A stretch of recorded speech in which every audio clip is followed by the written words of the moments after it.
Bismillahirrahmanirrahim. Alhamdulillahirabbil alamin. Nahmaduhu wa nasta'inuhu wa nastaghfiruh wa na'udzu billahi min shururi anfusina wa min sayyiati a'malina. May yahdihillahu fala mudilla lahu wa may yudlil fala hadiya lahu. Asyhadu an la ilaha illallah wahdahu la syarika lahu wa asyhadu anna Muhammadan 'abduhu wa rasuluhu la nabiyya ba'dahu.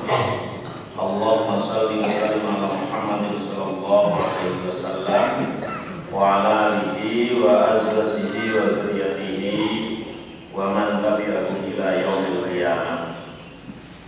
Qala Allah ta'ala fi kitabihil karim, a'udzu billahi minasy syaithanir rajim. Ya ayyuhalladzina amanu taqullaha haqqa tuqatih wa la tamutunna illa wa antum muslimun. Ya ayyuhan nasu rabbakum alladzi khalaqakum min nafsin wahidatin wa khalaqa minha zawjaha wa batha minhuma rijalan katsiran wa nisaa'a wattaqullaha alladzi tasaaluna bihi wal arham innallaha kana 'alaikum raqiba.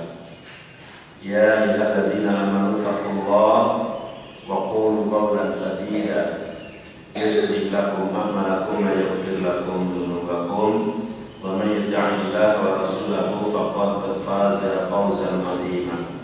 Fa inna khairal hadits kitabullah wa khairal hadi hadi Muhammadin sallallahu alaihi wasallam wa syarrul umuri muhdatsatuha wa kullu muhdatsatin bid'atun wa kullu bid'atin dhalalatun wa kullu dhalalatin finnar. Amma ba'd. Hadirin dan hadirat jamaah salat subuh yang berbahagia, alhamdulillah, puji syukur kita haturkan kepada Allah Subhanahu wa taala yang telah memberikan beberapa nikmat kepada kita semua, baik nikmat jasmani maupun nikmat rohani, nikmat sehat badan, panjang umur, maupun yang terpenting adalah nikmat iman dan nikmat Islam. Semoga nikmat tersebut senantiasa istiqomah, terutama iman dan Islam diberikan kepada kita sampai akhir hayat kita nanti. Wala tamutunna illa wa antum muslimun. Jangan sekali-kali kamu mati kecuali tetap dalam keadaan Islam. Salawat dan salam semoga tercurahkan kepada Nabi kita Muhammad sallallahu alaihi wasallam dan juga kepada para sahabatnya, para tabi'in, tabi'in, para keluarganya, ahli-ahlinya, para istri-istrinya, dan juga sampai ayat 91, 92, 93 insyaallah. A'udzu billahi minasy syaithanir rajim. Wa idza qila lahum aminu bima anzalallahu qalu nu'minu bima unzila 'alaina wa yakfuruna bima bima wara'ahu wa huwal haqqu musaddiqan lima ma'ahum qul falima tadhkuruna anbiya Allahi min qablu in kuntum mu'minin wa laqad ja'akum Musa bil bayyinati thumma اتخذتم العجل من بعده وأنتم ظالمون وإذ أخذنا ميثاقكم ورفعنا فوقكم الطور خذوا ما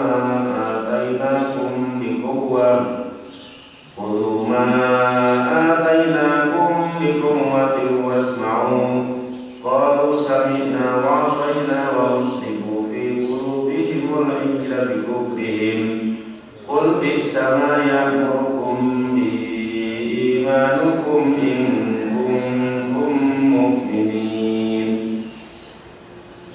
Wa idza qila lakum, dan ketika diucapkan kepada mereka, ay lil yahud wa amsalihim min ahlil kitab, selalu di sini hubungannya terus hum itu lil yahud wa amsalihim min ahlil kitab, kepada golongan Yahudi dan semisal mereka min ahlil kitab, dari orang yang menerima kitab, wa amsalihim, dan serupa, sepadan, yang semisal. Jadi diserukan pada orang Yahudi dan orang-orang yang menerima kitab. Mana yang terdapat bahwa ahli kitab ya Yahudi dan Nasrani berdua amsalihim. Tapi nanti makna mereka termasuk umat Muhammad yang menerima kitab, menerima Al-Quran. Aminu bima anzalallah. Hei Yahudi, hei Nasrani, berimanlah kalian bima anzalallah, dengan kitab, dengan wahyu, dengan firman Allah. Anzalallah, yang Allah menurunkan, yaitu ala Muhammadin, yang diturunkan kepada Rasulullah Sallallahu Alaihi Wasallam. Saddaquhu wattabi'uhu, benarkanlah oleh kalian dan ikutilah oleh kalian. Yahudi Nasrani ini, di samping Allah telah memberi wahyu kepada Musa yang tertuang di kitab Allah, di samping Allah memberikan wahyu kepada Isa yang tertuang di dalam Injil, ini sekarang Allah memberikan wahyu pula kepada Muhammad yang disebut dalam Al-Quran. Maka imanilah, percayailah, ikutilah, amalkanlah. Qalu, maka mereka Yahudi dan Nasrani tadi menjawab, nu'minu bima unzila alaina. Mereka menjawab, kami ini telah mengadakan kesepakatan atau apa gitu ya. Nu'minu bima unzila alaina, kami hanya mengimani terhadap wahyu Allah yang diturunkan kepada kita. Cukup itu. Ayakfina al-iman bima unzila alaina minat Taurat wal Injil. Maksudnya kami ini mencukupkan diri iman kita ini kepada Taurat dan Injil saja. Wala nukirru ila bidzalik, dan kami tidak menetapkan kecuali tidak menetapkan hukum, tidak mengamalkan, tidak menyampaikan, tidak melakukan illa bidzalik, kecuali dengan Taurat dan Injil saja. Jadi sampai direkam oleh Allah menjadi sebuah wahyu. Bagaimana kengayalannya orang Yahudi ya. Dan nanti juga kengayalannya orang-orang lain. Ketika disuruh iman, ternyata kami cukup dengan ini ya. Cukup dengan ini, nanti di ayat lain ada yang cukup kamu mengikuti naluri atau mengikuti perilaku orang-orang dahulu saja. Kalau orang Yahudi ini, kami cukup mengimani terhadap apa? Terhadap wahyu yang diturunkan kepada kami, yaitu Taurat dan Injil saja. Bahkan diteruskan, wa yakfuruna bima wara'a. Wa yakfuruna, dan kami ini mengkufuri, tidak mengimani, tidak mempercayai bima wara'ahu, terhadap apa-apa, baik itu wahyu atau apa, wara'ahu yang datang belakangan, yakni bima ba'dahu, yang setelah Taurat dan Injil. Jadi kami hanya berhenti di Taurat dan Injil saja. Sudah, itu mau nanti ada Rasul, ada Nabi, ada kitab, ada wahyu, ada apa saja, kami sudah nggak menerima, nggak mengimani. Cukup, serasa kami sudah cukup lah. Kita tahu itu kurang apa, kita Injil kurang apa, kami sudah cukup. wa huwal haqqu musaddiqan lima ma'ahum. Nah ini kenapa mereka merasa cukup hanya mengimani yang ada di dalam Taurat dan Injil saja? Wa huwal haqqu musaddiqan lima ma'ahum, padahal Al-Quran itu adalah al-haq, suatu kebenaran, bukan hanya kebenaran saja, tapi musaddiqan, dan membenarkan, ya, kebenaran dan membenarkan lima ma'ahum, terhadap wahyu, terhadap firman Allah, terhadap kitab Allah, ma'ahum yang ada pada mereka. Wa hum ya'lamuna annama anzala ala Muhammad al-haqqu musaddiqan lima ma'ahum. Yang dimaksud adalah mereka itu mengetahui bahwa besok akan ada Rasul, besok akan ada Nabi akhir zaman, besok Nabi akhir zaman akan menerima wahyu yang namanya Al-Quran, kemudian membenarkan apa yang ada di dalam Taurat dan Injil, melengkapi. Itu mereka tahu.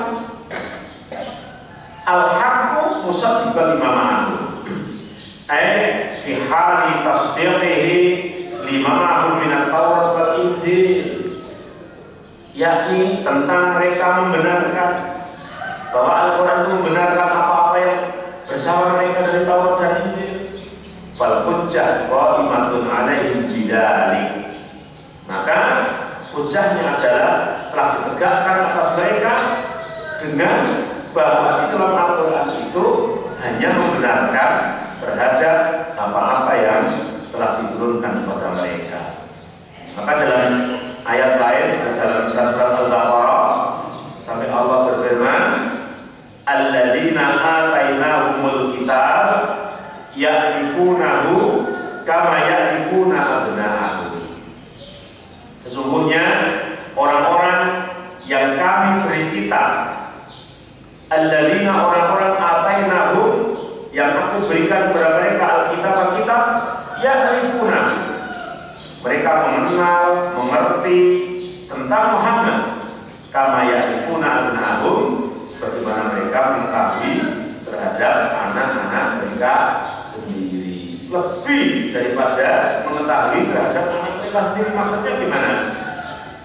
Kalau orang Yahudi punya anak, dia tidak tahu anak ini besok hidup atau mati, sampai dewasa atau enggak, kemudian setelah dewasanya nanti sekolah di mana, kemudian jadi apa, tidak ngerti, walaupun anaknya sendiri.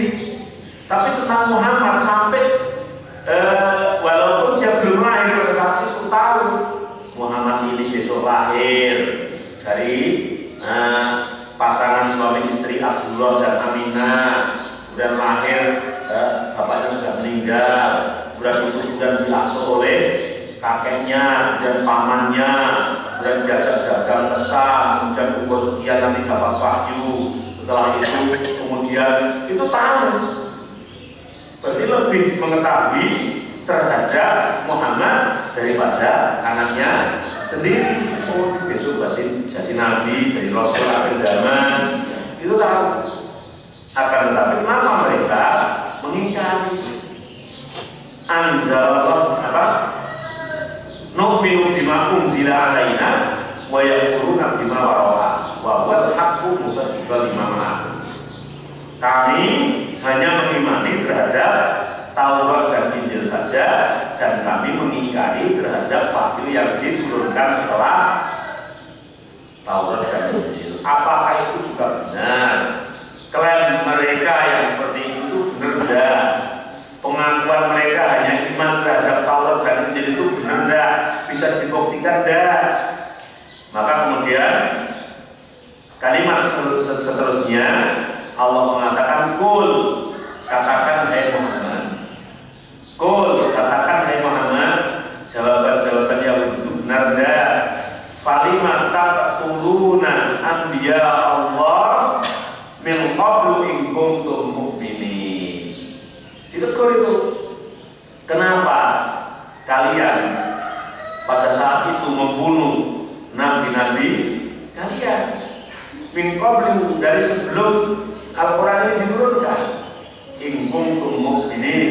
andai kata engkau beriman. Mari saya jelaskan kenapa pakai fi'il mudhari kalimat taqtuluna, bukan dengan fi'il madhi kalimat qataltum. Maksudnya adalah akan selalu. Padahal perilaku itu sudah dulu, ini selalu akan berulang terus, ya. Akan berulang terus. Kenapa engkau bunuh nabi-nabi kalian? Kalau memang kalian perkataan benar, apakah membunuh nabi itu di Taurat dibenarkan? Membunuh para nabi itu di Injil apakah dibenarkan? Kalau kamu mengatakan kami ini hanya beriman, hanya berpegang teguh terhadap Taurat dan Injil, apakah perkataan itu benar? Kalau benar, kenapa nabi-nabimu dulu kamu bunuh? Nabi-nabimu kamu sakiti. Karena banyak nabi-nabi yang dibunuh pada saat itu karena mereka hidup selalu didampingi nabi, tapi yang tidak cocok nabi Nabi. Mana yang lain? Nabi Yahya dibunuh, Nabi Zakaria dibunuh, ya. Nabi Isa saja, tapi diselamatkan oleh Allah. Tidak dari serangan mereka juga akan dibunuh. Masya Allah, nabi dibunuh. Ya Allah, padahal daging nabi itu beracun, ya. Masya Allah, mereka bunuh. Benar enggak itu pengakuannya? Ai kuntum shadiqina fi da'wakum al-iman bima anzala ilaikum bima unzila ilaikum falima qataltumul anbiya. Kalau dakwahmu itu, kalau pengakuanmu itu, kalau klaimmu itu benar bahwa kamu hanya mengimani terhadap Taurat dan Injil yang diturunkan pada kalian, kenapa? Falima qataltumul anbiya. Kamu bunuh nabi-nabi alladzina ja'ukum bitasdiqit Taurat, yang nabi-nabi setelah Isa itu selalu datang membenarkan Taurat. Allati bi aidikum, dan Taurat itu ada di tangan-tangan kalian. Wal hukmu biha wa adamu nusukhiha, yang nabi-nabi datang setelahnya itu selalu berhukum dengan Taurat, tidak pernah menghapus Taurat itu sendiri. Tapi kamu mengatakan aku hanya berpegang dengan Taurat, dengan Injil, tidak akan beriman pada setelahnya, benar tidak? Wa antum ta'lamuna sidqahum, dan kalian tahu tentang kebenaran nabi yang datang setelahnya.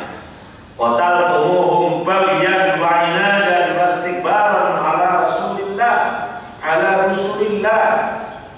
Kamu membunuh bagian dalam keadaan benci, inat dan memusuhi, wastikbaran dalam keadaan sombong ala Rasulillah, atas Rasulullah. Kamu bunuh dalam kebencian, bunuh dalam kesombongan, melampaui batas. Falastum tattabi'una illa mujarradil aqwa. Kamu tidak pernah mengikuti apa-apa yang ada di dalam Taurat dan Injil, kecuali yang kau ikuti adalah hawa nafsu. Wal ara, dan yang kau ikuti adalah pendapatmu sendiri. Wal tashhad, dan yang kamu ikuti adalah keinginan hati nuranimu saja, atau hawa nafsu saja. Jadi bukan mengikuti Taurat dan Injil, tapi yang kau ikuti adalah hawa nafsu.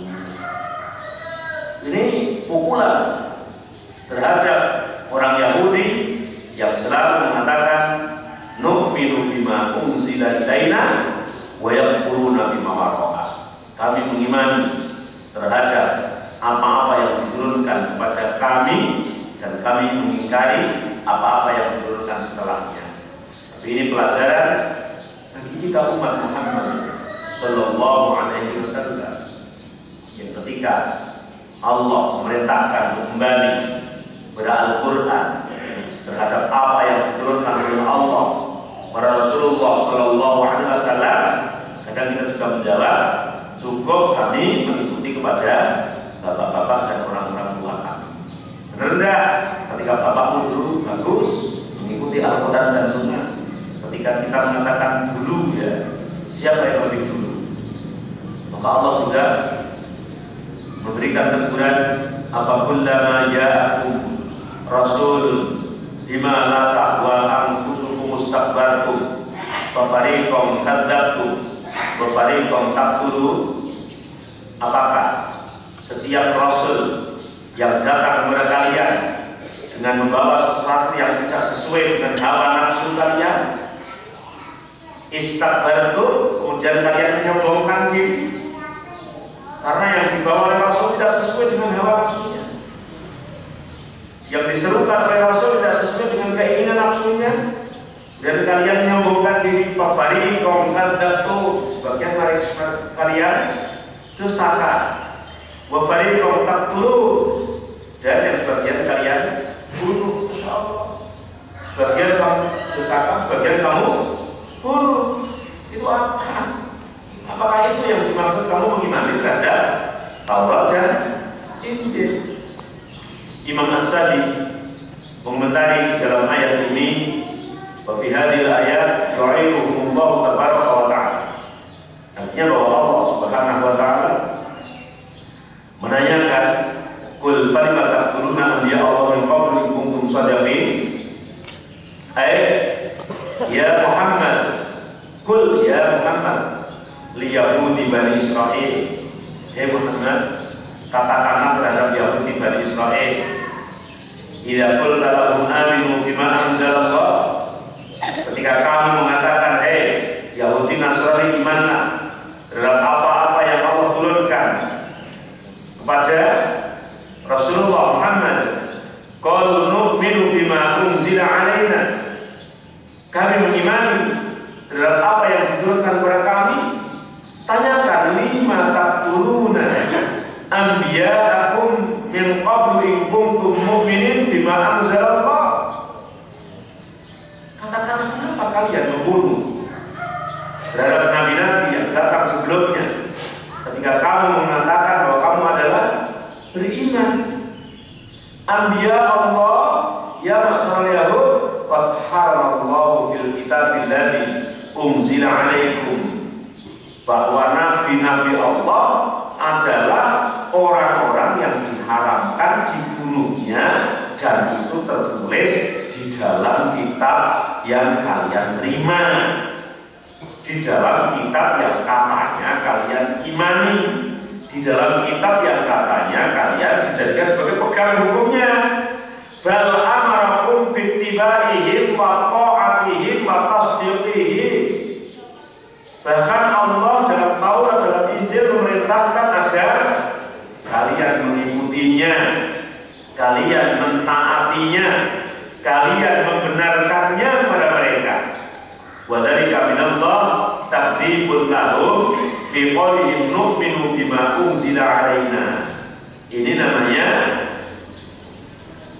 jawaban dari Allah bahwa klaim mereka itu bohong. Pengakuan mereka itu tidak benar. Mengatakan kami beriman terhadap apa-apa yang diturunkan kepada kami tidak benar, karena tidak cocok dengan perilakunya.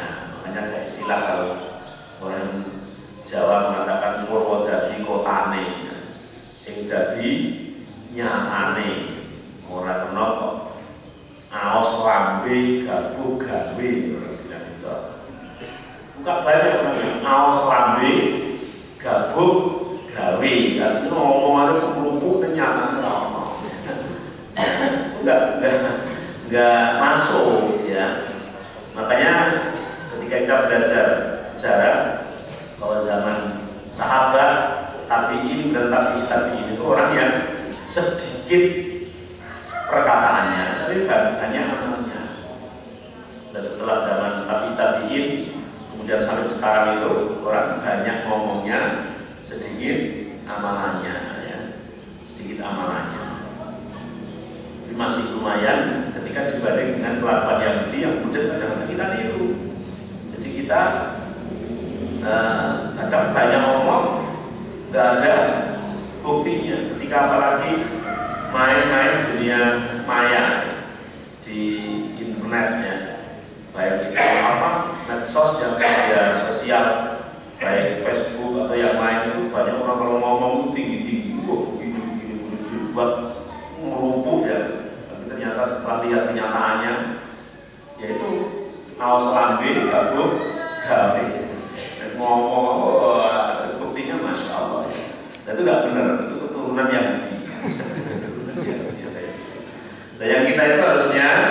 sepi ing pamrih, rame ing dalem. Ya. Jadi ya kita laksanakan, kita amalkan. Maka kita menjadi orang muslim umat Muhammad itu hanya belajar mengajar. Yang belum mau kita belajar, ya kita lakukan. Yang sudah tahu nanti kita ajarkan kepada orang lain. Wa tawasau bil haq, wa tawasau bis sabr. Saling ingat mengingatkan di dalam kebenaran dan saling ingat mengingatkan di dalam kesabaran. Jadi Yahudi ngaku soal kemenangan itu. Nu'minu bima unzila alaina wa yakfuruna bima wara'a. Setelah dicek bohong, dicek ternyata kenapa nabi-nabi membunuh, ya kenapa hukum-hukum yang ada di Taurat tidak kau lakukan, yang di Injil tidak kau lakukan, padahal kamu telah mengetahui bahwa Muhammad juga akan lahir di akhir zaman. Kamu lebih tahu daripada anak-anak kamu sendiri, tapi ternyata kamu dustakan. Walaqad ja'akum Musa bil bayyinat. Musa datang kepadamu dengan bayyinah, bukti-bukti nyata, juga kalian dustakan, ya. Kalian dustakan. Al-ayat al-wadihah ad-dalail al-qati'at ala annahu Rasulullah. Musa sudah menjelaskan dengan dalil yang jelas, ayat yang jelas, al-qati'ah, qat'i ala annahu Rasulullah wa annahu la ilaha illallah, bahwa Musa itu Rasulullah, tidak ada Tuhan selain Allah. Dengan banyak-banyak bukti kalian dustakan. Pada saat itu ada angin topan, at-tufan, yang memporak-porandakan kampung kalian, hai Bani Israel. Wal dalail, wal jarad dan belalang, wal kumr dan kutu, wal bafati dan berasal oleh macam-macam mafatil bakar, ada darah, ada tongkat, ada tangan Nabi Musa yang pada saat itu hanya di acungkan gini ke Fir'aun, dan Fir'aun semaput. Wafarkil bahar, juga pernah membelah lautan. Watadrilihim bil ghamam, pernah dinaungi dengan mendung. Walman kasalwa, dikasih makan manna dan salwa, dan yang lain sebagainya. Minal ayat allati syahiduha, tanda-tanda dan ayat kebesaran Allah yang kalian mengetahui langsung, yang melihat dengan mata kepala langsung. Wattakhadhumul ijra ay ma'budan min dunillah fi zamanin Musa wal ayati. Pada saat itu kamu malah membuat patung anak sapi disembah hanya gara-gara ditinggal Musa 40 hari di Gunung Tursina. Kamu itu apa-apaan itu bahasanya itu. Ngomongnya nu'minu bima unzila alaina wa yakfuruna bima wara'a. Benar dah itu. Kami beriman hanya kepada yang diturunkan kepada kami. Beriman hanya kepada Taurat dan Injil. Padahal kamu ketika Musa memperlihatkan beberapa tanda kebesaran Allah dan kalian melihat dengan mata kepala kalian sendiri, kalian dustakan, ya. Kalian bohongkan. Masya Allah, kalian membuat patung anak sapi disembah. Wa qul min ba'dihi ay min ba'di ma dhahaba ankum ila tur limunajatillah. Ketika Nabi Musa pergi ke puncak Gunung Tursina dalam rangka untuk munajat kepada Allah Subhanahu wa taala. Wattaqada qaum Musa min ba'dihi min huliyihim ijlan jasadan lahu wa. Dan kaum Musa setelah Musa pergi ke Tursina, mereka membuat min huliyihim, dari hiasan mereka, yaitu emas, ijlan, dijadikan sebagai patung anak sapi, patung pedel, ya. Jasad dan lahu, yang itu betul-betul berbentuk patung anak sapi, jasad gitu ya, tubuh yang jelas, kuat, ya. Khiwar lahu khiwarun ya. Di samping berbentuk anak sapi benar, itu dia bisa berbicara ya. Jasa dan lahu khiwar bisa berbicara ya. Jadi pada saat itu ada sebagian sejarah ketika Rasul di dalam satu tafsir disebutkan ketika Nabi Musa pergi ke Bukit Sinai itu, Musa Samiri ya, ada yang menafsirkan Nabi Musa Samiri. Jadi bahwa ketika mereka itu diusir dari Mesir menyeberangi lautan itu, mereka kan membawa macam-macam, di antaranya perhiasan emas itu dibawa, itu dikumpulkan oleh Musa Samiri sampai banyak, sampai dibuat patung anak sapi dari emas. Ya besarnya nggak ngerti, besar sapi itu ya mahal sekali makanya ya. Tidak sebesar anak sapi betul ya. Nah itu terus kemudian berbentuk jasad patung anak sapi, kemudian bisa berbicara. Dalam sebuah tafsir pada saat itu kudanya malaikat Jibril yang mengiring kudanya Nabi Musa itu tepak-tepaknya itu diambil oleh Musa sendiri, kemudian dicampur untuk dibuat patung tersebut. Kemudian patung itu bisa berbicara. Itu yang di dalamnya adalah jin, sehingga berbicara ngomong, iya aku adalah Tuhanmu. Karena akhirnya banyak percaya. Itu kan sampai beratus-ratus ribu pada saat itu yang mengikuti Musa Samiri. Yang di ayat berapa itu sampai kemudian ketika Musa datang disuruh obat untuk bunuh diri itu. Tapi ini maksudnya kenapa kamu begitu katanya mengimani dengan Taurat dan Injil? Kalau begitu wa antum zalimun, kamu adalah orang yang zalim, kamu adalah orang yang menganiaya diri kalian sendiri. Apa itu zalim? Zalim adalah qat'u syai' fi ghairi mahali, meletakkan sesuatu bukan pada tempatnya. Kamu zalim itu fi hadha as-sani alladhi sana'tumuhu min ibadatikum al-ijla wa antum ta'lamuna annahu la ilaha illallah. Kamu zalim membuat patung anak sapi kemudian disembah, padahal kamu tahu tidak ada Tuhan yang berhak disembah kecuali hanya Allah. Artinya orang-orang yang menyembah selain Allah, orang yang mengagungkan selain Allah, yang meminta berkah kepada selain Allah, belum tentu orang yang tidak tahu bahwa satu-satunya yang disembah yang berkahnya Allah, tapi karena mengikuti nafsunya, mengikuti hawanya, mengikuti pendapatnya, sehingga berani mengorbankan orang tahu yang harus disembah dengan benar hanya Allah. La ilaha illallah, tidak ada Tuhan yang berhak disembah dengan benar kecuali Allah. Tahu mereka, melanggar. Sebagaimana orang Yahudi ini pintar tahu, bukan bodoh. Maka ketika kepandaian dan kepintaran itu tidak diiringi dengan mendapatnya hidayah dari Allah Subhanahu wa Ta'ala, Masya Allah, bisa lebih parah. Ya. Maka hanya ada istilah kalau orang yang tidak mendapat petunjuk ya, atau tidak mendapat ya, hidayah ya, dari Allah itu lebih baik bodoh saja. Ya. Karena kalau pintar itu lebih bahaya. Iya, kalau tidak dapat petunjuk orang pintar kan bahaya. Nah, membahayakan orang lainnya.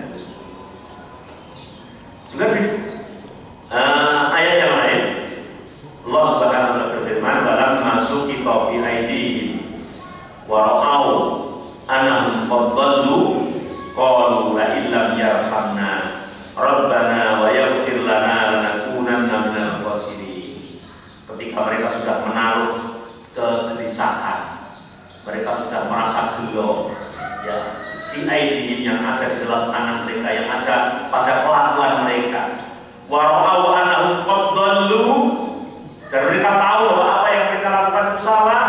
Qalu la illam yarhamna ya Allah, ketika Allah tidak mengasih sayangi kami, Rabbana wa yaghfir lana, ya Allah, apabila Allah tidak mengampuni kami, lanakunanna minal khasirin, sungguh kami ini akan menjadi orang yang rugi. Artinya pernah sadar pada saat disuruh tobat dan bunuh diri itu pernah sadar, tapi ketika anak-anak turunannya seperti itu lagi, sampai zaman Muhammad ditegur seperti itu, walaupun tidak semua ya dari kalangan dari Israel seperti itu, tapi sebagian besar ketika disuruh beriman mereka tidak mau.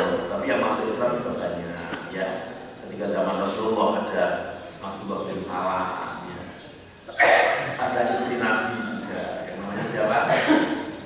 Sofia ya.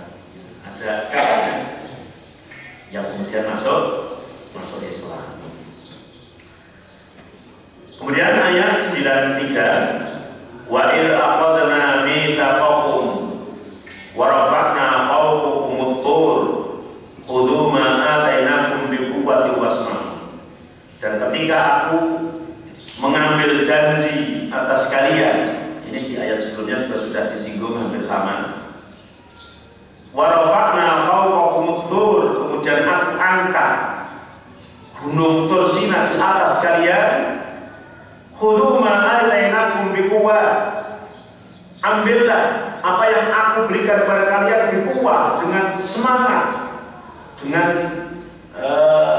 serius, wasma'u, dan dengarkanlah.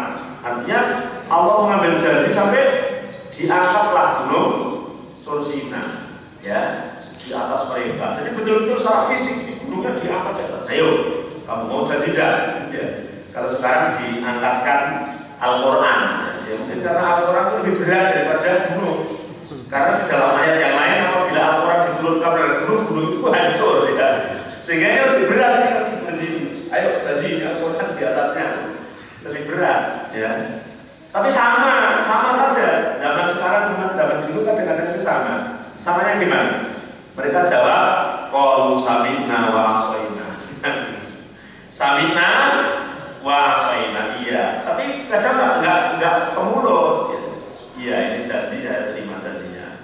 Tapi ya salah, alhamdulillah. Jadi adanya aturan itu kadang-kadang hanya untuk dilanggar, bukan untuk dilakukan. Sami'na wa asaina. Ini sudah waktu lama sejak zaman orang Yahudi. Sami'na wa asaina. Ketika Allah berjanji ya, hatta rafa'tur alaihim hatta qabaluhu tsumma qalifu, kemudian dia mengingkari, itu sami'na wa asaina. Kenapa permasalahannya sampai seperti itu? Ini wa usribu fi qulubihimul ijla bi kufrihim. Ini memang makna yang aneh gitu ya. Kalau di makna rata-rata kan begini, wa usribu ya, dan mereka telah diminumi fi qulubihim, di dalam hati mereka, al-ijla, patung anak sapi, bikufrihim, karena kekufuran mereka. Maksudnya gimana kok patung anak sapi dibinumkan mereka? Ya maknanya dirasukkan gitu ya. Jadi kecintaan mereka terhadap patung anak sapi sudah merasuk. Kalau istilah kita sudah mendarah dan mendaging ya. Ya sudah mendarah dan mendaging itu ya, apapun sudah menjadi keyakinan yang sangat gitu. Sudah menjadi keyakinan orang yang tahu namanya ya. Tahu dia mencari supaya lekas kaya ya. Supaya lekas kaya, pekerjaannya supaya bagus, rezekinya mengalir gitu ya. Nah kemudian pergi ke tempat yang namanya sepeh atau dukun, yang dia tahu dukunnya itu melarang gitu ya. Tahu dukunnya itu melarang, supaya lekas kaya selalu pergi ke dukun itu kan itu. Sebenarnya jangan ini dukunnya ini jadi kan iso gali sugih, ini kan gali sugih dewi gitu kan. Nah dan dia mau dukun atau sugih. Nah, berarti iso dekei orang lain supaya kaya, katanya dia tidak bisa kaya sendiri, betul enggak gitu ya. Nah, ya ini dia sudah kerasukan itu maksudnya. Kecintaannya terhadap patung anak sapi, tahu itu patung tidak bisa memberi apa-apa, tapi sudah yakin sekali. Yakin gitu. Yakinnya sudah, masya Allah, luar biasa, mendarah dan mendaging. Sehingga ketika dirobah sulit, ya apa tentang ibadah ya, tahu itu nggak ada dasarnya, tahu nggak ada contohnya, tapi sudah masuk, tahu nggak gimana gitu ya, sehingga sampai mencari pembenaran itu dengan alasan-alasannya itu yang yang muter-muter gitu ya, yang muter-muter, masya Allah, sampai begini kan. Itu sehingga akhirnya ada beberapa salah kaprah. Yang salah kaprah itu kemudian tidak sadar karena sudah kerasukan. Salah kaprah dalam hal perkataan macam-macam. Di antara salah kaprah itu satu tentang kata ikhlas. Saya minta ini ya, buat filmnya ya, kamu ikhlas ya, ini saya ikhlas. Padahal ikhlas itu tidak bisa diucapkan. Terus salah kaprah yang kedua itu di kampung-kampung ramai bahasa dengan kirim doa. Itu di Indonesia salah kaprah. Kirim doa itu kalau dimaknai dengan benar ya, saya nulis doa dan doa itu dikirimkan kan itu loh. Ini doa yang sudah saya tulis ini tak post, tak kirimkan. Seperti kirim doa itu ya, kirim doa apa gitu. Tapi ketika kita itu teman kita itu sakit, kemudian kita berdoa kepada Allah, ya Allah, semoga teman itu yang namanya Pak Paijo diberi kesembuhan. Ini namanya kirim doa ada? Apa namanya? Mendoakan. Mendoakan. Mak, kemarin tak kirim doa terasa enggak? Rasanya mikir gitu ya. Nah, kemudian juga kepada orang yang telah meninggal, ya Allah, semoga ayahku yang telah meninggal, anakku yang telah meninggal, ya saudaraku yang telah meninggal, Engkau ampuni dosanya ya Allah, Engkau terima amalnya ya Allah, Engkau masukkan ke dalam surga ya Allah. Ini kirim doa mendoakan. Tapi ada istilah yang salah kaprah, kirim doa. Ini yang perlu diluruskan.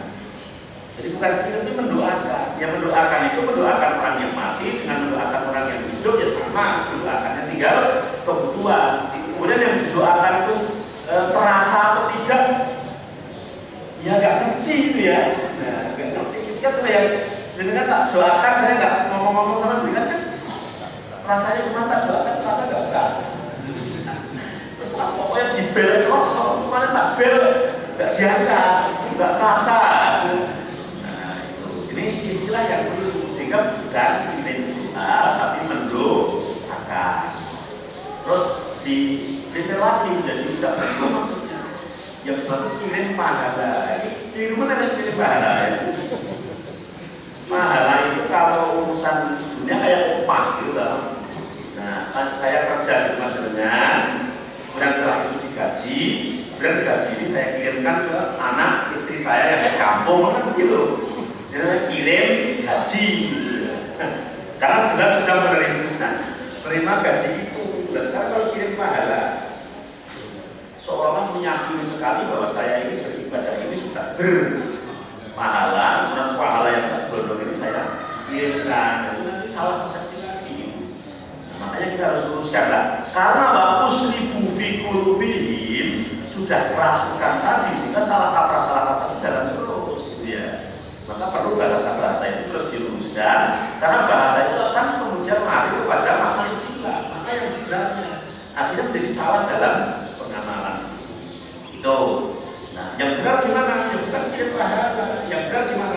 Melakukan ibadah sesuai dengan tuntunan, ya, melakukan ibadah sesuai dengan tuntunan. Contoh namanya seperti haji, ketika ada seorang perempuan zaman Rasulullah. Nah, bilang sama Rasulullah, ya Rasul, ibuku mati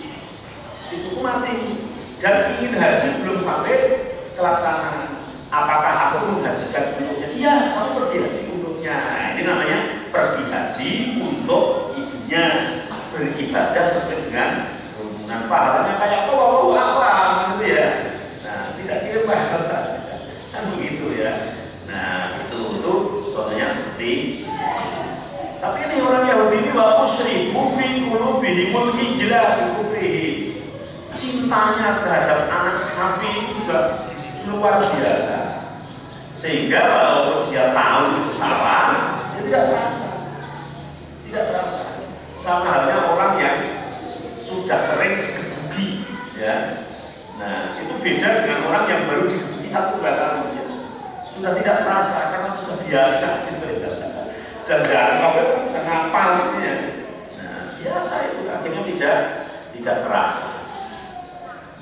Ini wa usribu fi qulubihimul ijla bi kufrihim. Imam Abdul Razak dari Ma'mar dari Qatadah mengatakan usribu ayatuhu hatta qallasa dzalika ila qulubihim. Cintanya sampai masuk ke dalam hati, mendarat dan mendaging, sulit untuk dilepas, ya. Begitu juga Abu Aliyah mengatakan seperti itu. Kemudian Imam Ahmad dari Abu Darda dari Nabi dalam sanad yang dhaif yang diriwayatkan Abu Daud menguatkan tadi ada istilah perkataan hubbuka syai' ya'ma wa yasu. Cinta terhadap sesuatu adalah membuat tuli dan buta. Maka istilah di kita ada ungkapan cinta itu buta. Maksudnya memang cinta itu membuat buta. Iya. Ya. Kalau cinta itu kan yang kelihatan sih yang baik-baik. Kalau benci yang kelihatan yang jelek-jelek. Ada istilah Arab sebenarnya. Jadi apa namanya? Wa'ainul ridho an kulli aibin kalala kama anna aina sufti tubdil masam. Kalau diterjemahkan dalam bahasa Jawa, yang seneng kurang-kurang pengalem, yang sering kurang-kurang penaca. Jadi kalau cinta yang dilihat adalah yang baik-baik, kejelekan, kesalahan tidak akan kelihatan. Begitu juga kalau benci yang dilihat jelek-jeleknya saja, ya. Jelek-jeleknya saja. Panas tahun dia harus dan sehari. Dan cintanya mereka terhadap anak sapi itu seperti itu, ya, seperti itu.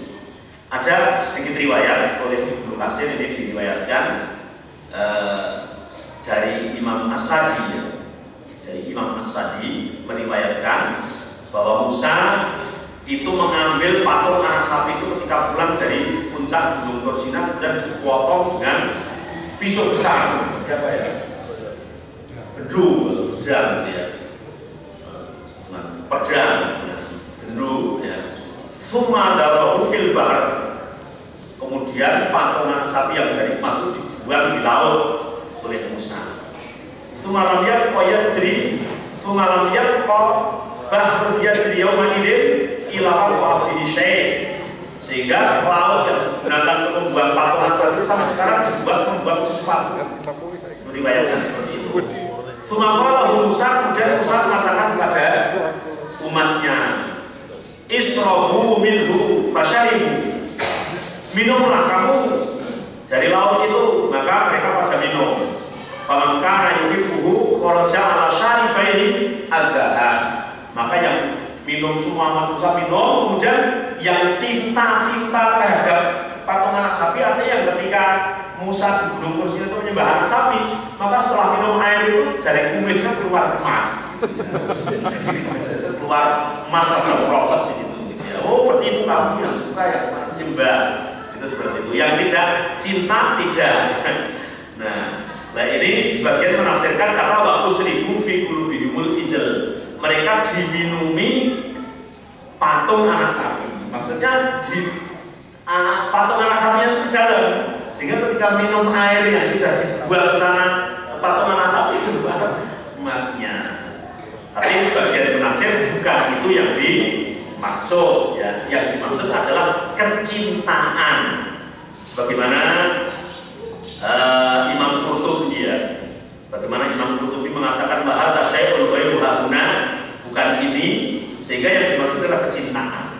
Sehingga seorang penyair dulu berkata tentang masalah kecintaan itu, ya, tentang kecintaan itu. Mereka mengatakan tawallola hubbu asma fi fuadi fabadihi ma'al khawfi yasir. Telah mendarat mendaging kecintaanku terhadap Asma sampai ke dalam hati. Begitu, ya. Syairnya seperti itu bunyinya. Tawallola haitsulam yablugh syaraban wala hazanan wala yablugh surur. Telah merasuk mendarah mendaging kecintaanku terhadap Asma sehingga tidak ada rasa duka dan tidak ada rasa gembira soalnya aku menceritakannya. Akadu ila dakartu al-adda minha atir lau anak insanan yatim, bahkan kalau diceritakan Asma di hadapan seolah-olah akan berterbang sekiranya manusia bisa terbang. Jadi sampai Ibnu Qasim menulis syair yang seperti itu menceritakan tentang kecintaan terhadap sesuatu seperti itu, sehingga mereka cintanya terhadap patung anak sapi berlebihan sehingga tahu pun itu kebenaran dan sudah terjadi. Ya sebagaimana orang sekarang seperti itu. Makanya jangan mengukur ketika melakukan sesuatu cinta terhadap sesuatu itu, sehingga cintanya besar kita terhadap Allah dan Rasulnya. Ya, ketika Allah dan Rasulnya mengatakan iya, kita cinta. Allah dan Rasulnya mengatakan tidak, ya kita tidak. Kalau nggak seperti itu ya kayak tadi, akhirnya cari-cari pembenaran karena sudah kandung cintanya terhadap sesuatu itu. Maka kemudian ditegur oleh Allah, "Qul bi sama ya'murukum bihi imanikum." Ini kan ngeri. In kuntum mu'minin. Ya, katakanlah ya Muhammad, sungguh ya celaka dan jeleknya perintah imanmu itu. Sampai di sini disadarkan pada iman. Ya'murukum bihi imanikum. Harusnya kalau perintah iman itu kan perintah baik. Tapi sungguh jeleknya perintah imanmu itu, artinya perintah keyakinanmu itu. Bisama tak tamidunahu fi qatimid dahri wa hadisi min kufrikum bi ayatillah. Jeleknya perbuatanmu walaupun masa dulu atau masa sekarang karena mengkufuri terhadap ayat-ayat Allah, menyelisih terhadap nabi-nabi Allah, bila kamu kufur juga terhadap Muhammad ini. Hadza akbaru dzunubikum wa asyadul amri 'alaikum idza kafartum bi khatimir rusul wa sayyidil anbiya wal mursalin. Kamu sungguh telah luar biasa dalam mengkufurinya, kufur yang terbesar, dosa yang sangat besar, karena kalian telah mengkufuri terhadap nabi akhir zaman.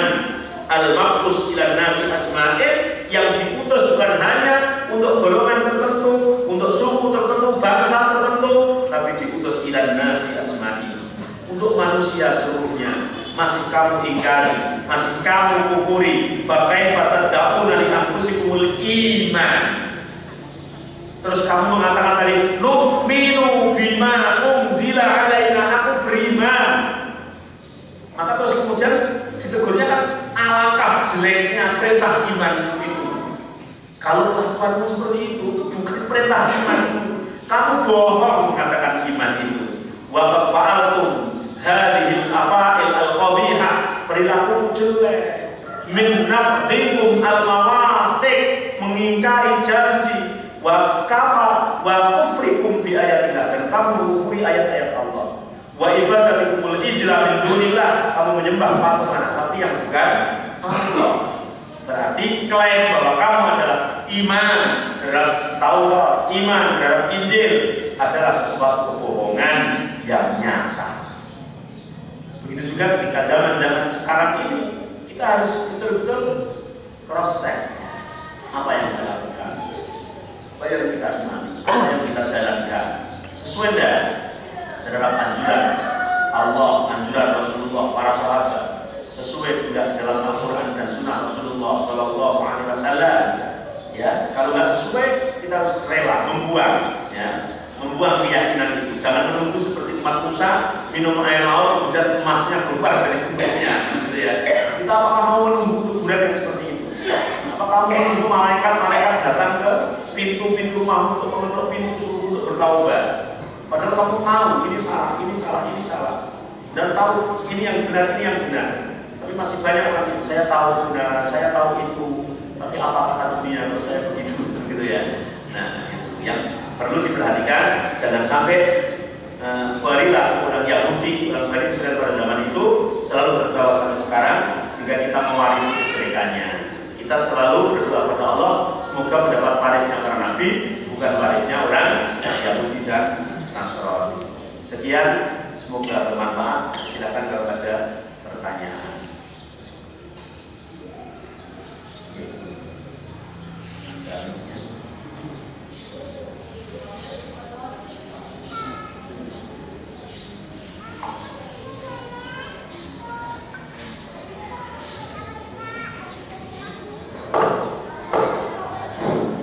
Assalamualaikum warahmatullahi wabarakatuh.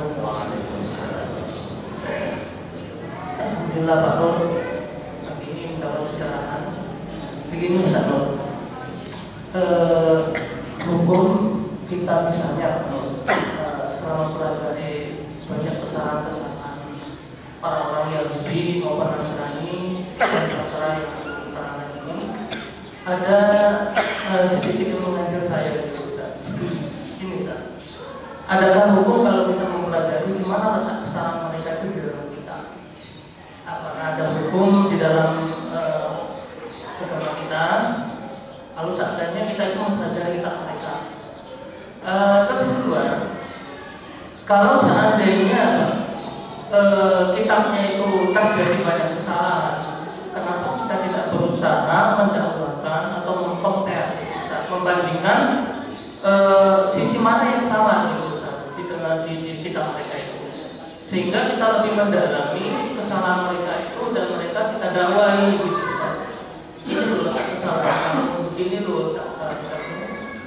Sementara kita kan menghujat mereka terus dengan kesalahan-kesalahan dari dulu sampai sekarang, tapi apa di sosmednya itu pembenaran secara terus bahwa mereka itu salah itu loh.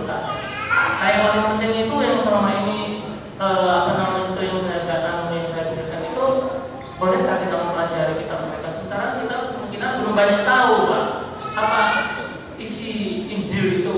Sementara kan ada dua Injil itu Pak, ada perjanjian lama dan perjanjian baru Taurat dan perjanjian baru sekarang. Nah, beberapa minggu ini ada ini Pak yang dari luar itu datang ke saya juga gitu Pak. Sementara yang masuk ke saya itu kayak Tuhan yang buat jadi banyak lah dan mereka itu mendakwai lah, mereka itu mendakwai secara halus gitu Pak. Apa kita itu mempelajari kesalahan mereka itu langsungnya apa gitu Pak? Menarik sekali pertanyaannya ya. Dua hal. Ada larangan yang sifatnya terbatas. Artinya sama dengan kita mengkafirkan atau mengklaim orang itu kafir. Tidak boleh kecuali yang sudah dinas dalam Al-Quran atau Sunnah Rasul itu nasib. Contoh menceritakan kejelekan orang lalu itu tidak boleh. Apalagi orangnya sudah mati, namanya ghibah. Tapi ketika itu sudah tercantum dalam Al-Quran maupun Sunnah Rasulullah, berarti memang ya nasib dia. Menceritakan bahwa Abu Lahab itu masuk neraka, istrinya pembawa kayu bakar juga mengikuti juga masuk neraka, cintanya mereka berdua dibawa sampai neraka. Kan karena ayatnya juga bilang sama gitu, saya suka naron datalahab wa ro'atuhu hammalatal haqqab.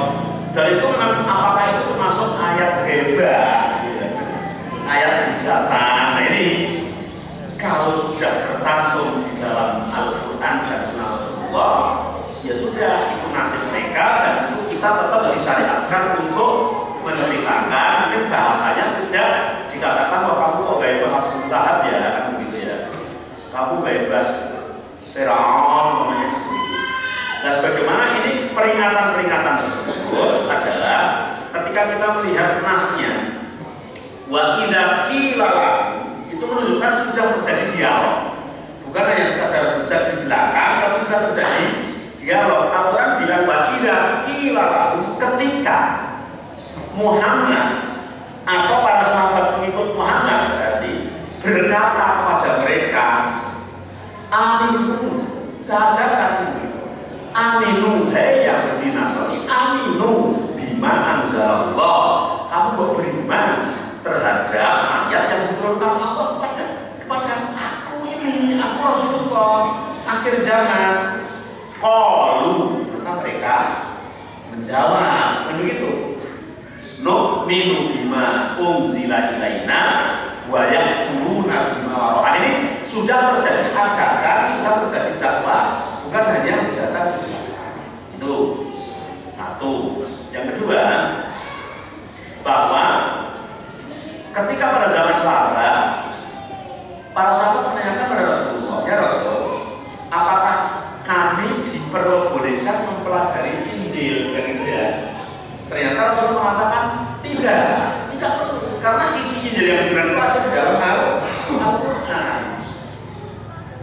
Apalagi tadi menyangkut tentang perjanjian lama, perjanjian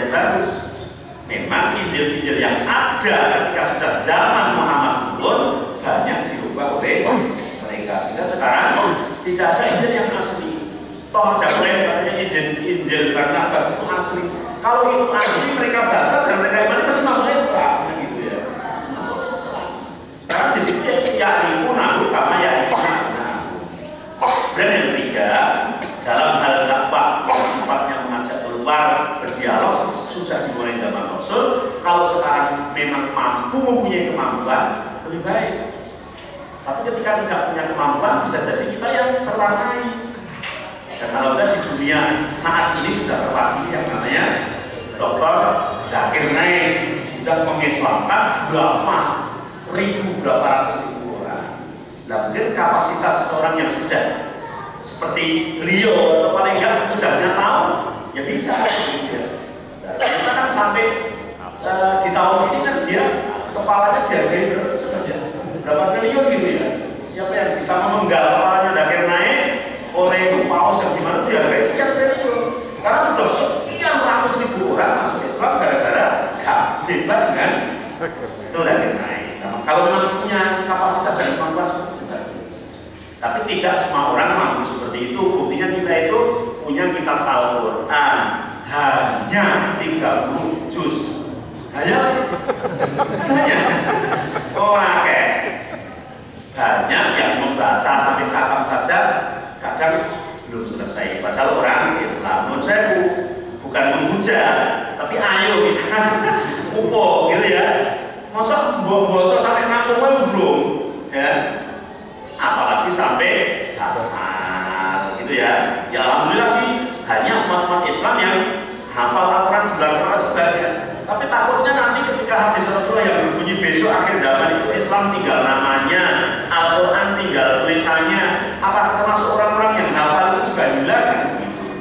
Nah makanya yang belum punya kemampuan seperti itu ya kita ngaji saja Al-Quran, amalkan di situ, dan ketika menceritakan itu sesuai dengan teks insya Allah bukan bagian dari menghujat, tapi bagian dari memberikan informasi kepada kita bahwa ini loh kenyataannya seperti itu. Dan sudah ada yang bertugas di sana, insya Allah kita doakan Zakir Naik panjang umur ya, sehingga nanti banyak yang masuk Islam.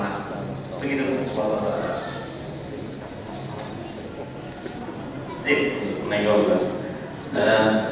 Ini saya coba kondisikan dengan kondisi kita sendiri, orang Muslim. Saja yang ada kemiripan tadi bahwa dari kita sendiri mungkin kayaknya lah banyak melakukan amalan-amalan yang tidak ada tuntunannya. Nah pertanyaannya yang pertama, apa konsekuensinya yang kita buruk bagi para pelaku tadi amanah ibadah yang tidak ada tuntunannya? Yang pertama itu. Kemudian yang kedua, giat-giatnya bagaimana caranya tuh bisa diberi kemudahan untuk meninggalkan hal-hal yang tidak ada tuntunannya itu. Ini sangat dasar ya. Jadi ya memang Masya Allah kalau tadi itu ke Yahudi, ke Nasrani, sekarang kadang nasihat ini memang menceritakan kondisi Yahudi Nasrani. Tapi kenapa diceritakan di kita? Karena apa ya, kebiasaan kelakuan Yahudi Nasrani itu banyak yang wa uslimu fi qulubihim al-mu'min, masuk di dalam hatinya umat-umat Muhammad, sehingga banyak umat Muhammad yang kemudian melakukan hal-hal maksiat, hal-hal yang tidak ada tuntunannya. Kemudian konsekuensinya apa? Konsekuensinya kalau kemarin kita mendengarkan Ustaz Firanda ya, kemudian juga di dalam hadis-hadis itu banyak menceritakan satu konsekuensi yang di akhirat nanti akan dijauhkan dari kelak Rasulullah. Kalau Ibnu Mas'ud mengatakan orang kalau sudah sering melakukan hal yang tidak ada tuntunannya itu, maka sulit untuk akan melakukan yang ada tuntunannya. Karena memang ya menurut saya ketika kadang-kadang belum tahu ya, suruh ini berhenti nanti terus ngapain begitu ya, seolah nggak ada kegiatan gitu ya, sehingga akhirnya sulit gitu, kecuali orang yang mendapat hidayah dari Allah Subhanahu wa Ta'ala. Masya Allah ya. Jadi konsekuensinya ketika yang tidak ada tuntunannya semakin marah, maka yang ada tuntunannya semakin aneh gitu ya. Maka banyak hal-hal yang di zaman akhir ini aneh, walaupun pada zaman Rasulullah itu dilakukan. Zaman itu marah, sekarang menjadi aneh. Ya misalnya untuk awal saja kan bisa jadi aneh gitu ya, karena belum banyak yang melakukan. Dan terus trik-triknya, satu, berdoa kepada Allah jelas, dan mempelajari ngaji dengan ikhlas. Yang ketiga, jangan sampai ada di dalam hati itu rasa kefanatikan terhadap salah satu golongan, salah satu aliran, bahkan termasuk salah satu pribadi pada ustaz. Jadi menurut saya kadang yang isi ngaji kan banyak ada yang fanatik terhadap saya, itu juga nggak benar. Fanatik terhadap Ustaz B, Ustaz Hamzah, ya saya kalau nggak Ustaz Hamzah, enggak, itu sudah salah gitu ya. Nah, artinya Ustaz-Ustaz yang ada itu juga kita harus kembali bahwa bodoh orang ngerti kembali ke Al-Quran itu gitu ya, artinya berusaha. Jadi kita tidak fanatik terhadap orangnya, tapi fanatik terhadap Al-Quran dan Sunnah Rasulullah. Kebenaran kalau itu yang menyampaikan siapa saja itu harus kita yakin, dan itu yang kita kosongkan dulu hati ini, jangan ada fanatik. Insya Allah nanti kita akan mudah untuk menerima kebenaran. Bahkan ketika ada ustadz yang keliru pun kita bisa dialog, ustadz mungkin kemarin yang disampaikan itu enggak tepat ya begini, dan ustadz yang ikhlas juga akan menerima terhadap nasihat tersebut. Karena kalau kita hati ini sudah tertutup, kemudian harus satu-satunya, ya sama saja kadang-kadang kita pindah dari fanatik satu ke yang lain. Akhirnya akan mudah untuk bersesat. Jadi kita berdoa pada Allah, belajar yang sungguh-sungguh, dan hati jangan fanatik terhadap aliran golongan atau pribadi. Insya Allah Allah akan memberikan kemudahan kita untuk mengamalkan sesuatu yang bersifat. Ya, cukup ya. Ya, satu lagi terakhir.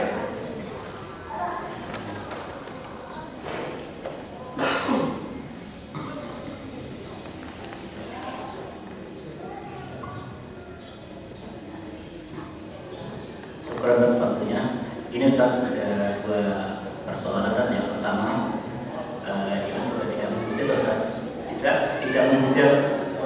Yang pertama, kaum muslimin ini kita lihat hakikatnya kayak mirip Ustaz. Pertama, kalau bagaimana guru Nabi untuk mengadakan syariat-nya, kaum muslim ini kadang-kadang mengingkari sunnah Ustaz. Yang intinya kayak mengadakan sunnah juga sama ini. Yang kedua, tentang kirim pahala, kirim doa tadi kan mohon ringkas saja dijelaskan tentang menghadirkan orang tua yang sudah meninggal, mengumrohkan dan menyembelih korban mereka yang hidup. Itu berarti juga kayak Terima kasih ya.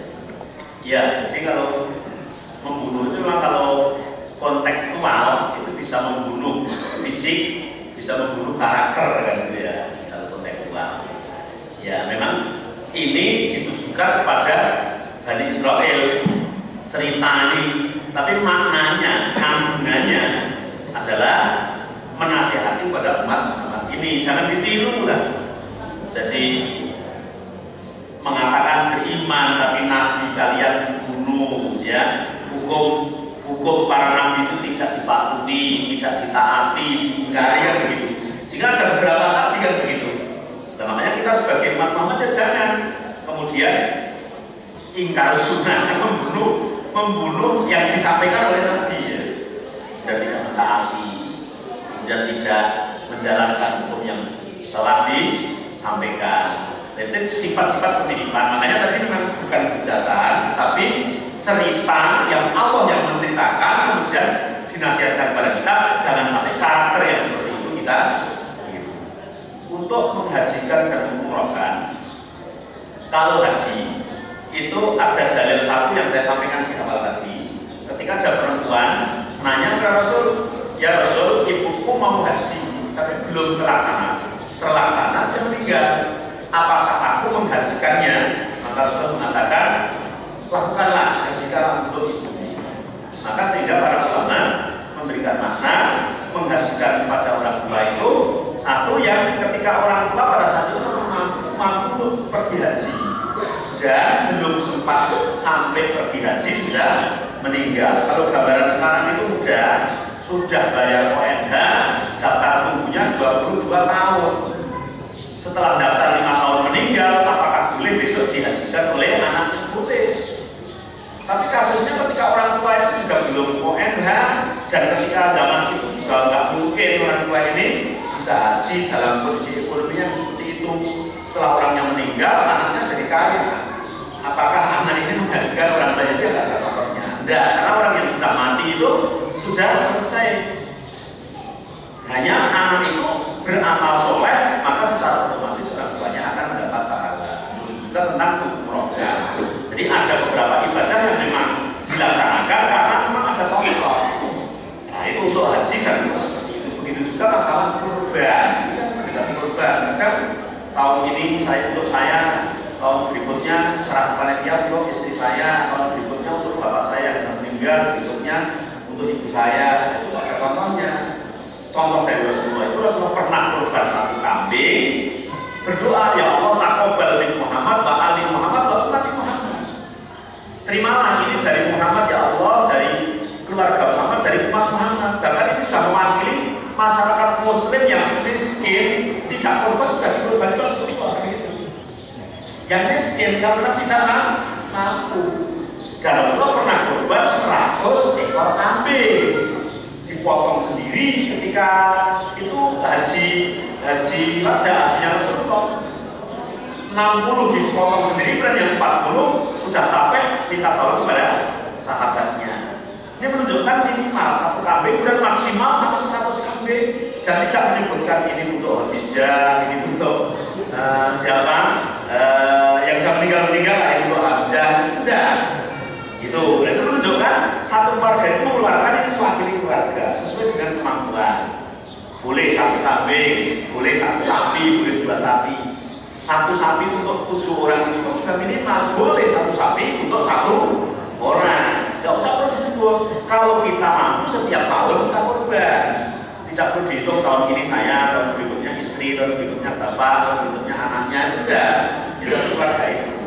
Kecuali ada orang tua yang nadar atau pernah sudah mau kurban dia meninggal. Jadi namanya sudah beli kambing mau kurban, ternyata dia meninggal sebelum itu, ya ketika ya disembelih atas nama bapak itu. Begitu Pak Andre. Bapak-bapak cukup ya, semoga bermanfaat. Kalau yang minta maaf disambung minggu yang akan datang. Subhanallah wa bihamdihi, asyhadu an la ilaha illa anta, astaghfiruka wa atubu ilaik. Assalamualaikum warahmatullahi wabarakatuh.